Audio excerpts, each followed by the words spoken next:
Fishing with slip floats, corks, or bobbers, whatever you want to call them, over weed beds.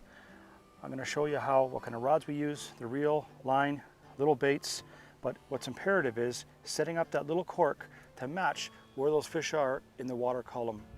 We're fishing in about 8-10 feet of water, the weeds come up 2 or 3 feet. How deep we're going to put that cork to potentially catch some fish, and how we adjust it back and forth till we find what's the magic depth for that time frame. And remember, that can change every half hour, 20 minutes. If the sun comes up, rocks heat up, or whatever it is, and those fish start to move, you've got to adjust your presentation and location. But for right here and now, we're going to sit in this 8 feet of water, fishing on these deeper weed beds, adjust the corks, and I'll show you, hopefully, we'll catch some crappie with the cork and the little Strike King Mr. Crappie baits. Oh yeah, nice crappie. Adjustment in depth, and look at that. That's a good one. That's a good way to start. Right there. Just play with your depth, and those could be the results right there. Beautiful slab. I got mine set at about, like I said, about 6 feet down. Yeah. I mean, it just, and twitch. I like the little bit of that ripple like that with the float. Such a popular way to fish for crappie. But you know what? Sometimes simplicity. There we go. There's a nice one. Yes, sir. I think it's a nice crappie. Oh, yeah. Oh, boy. Look at that thing. Hey, look at that. Look at that slab. There we go. Adjusting. Whoa! Easy, boy.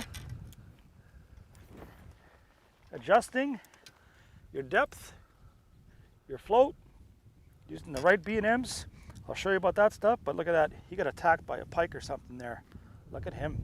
He's a little warrior, but he's an eater. Oh yeah. Adjust the depth of the float, where you're fishing.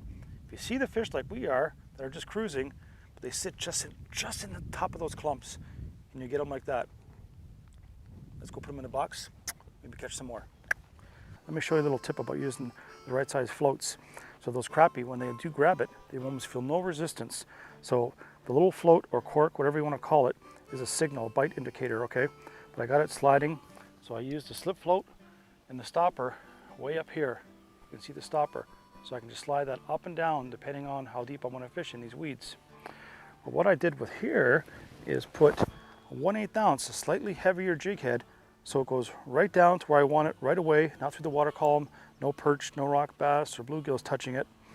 And I got that little bead, so what happens is it slides and it stops at the bottom of the float like that, so the jig head and the eye doesn't get caught in the float. Now let me show you, when I put the float in the water, when I make a cast, goes in, sinks, bobber stop, goes all the way down to the top of the float with a cork, and it's hardly in the bottom. See what goes under when a fish grabs it?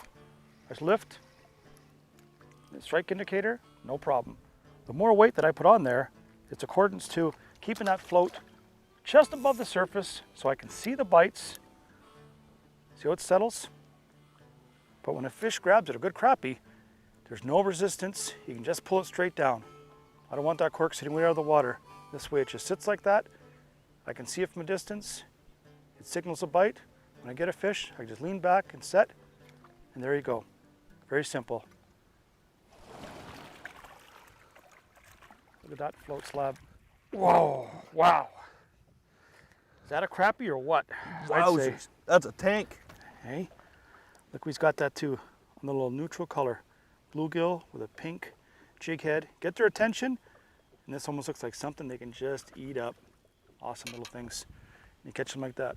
Perfect eating size crappie, no matter where you are, boy. Canada, U.S., that's the size right there. That ends up in the pan. Makes you and I happy. Love it. We got them with the B&M Pro 100 reels. You know, they're smooth, but we're not making really far casts. And something about that sensitivity, a little bit of strength, and these ones here, you know, I can make those long casts if I have to. You know, they're 7 foot, so I can make those casts if I really need to and still feel the sensitivity of a soft bite.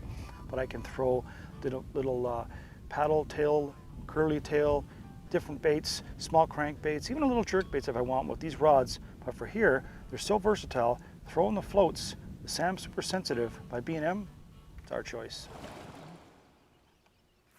There's a nice Good fish. one. Oh, big crappie. Big crappie. Big crappie, dude. Is it?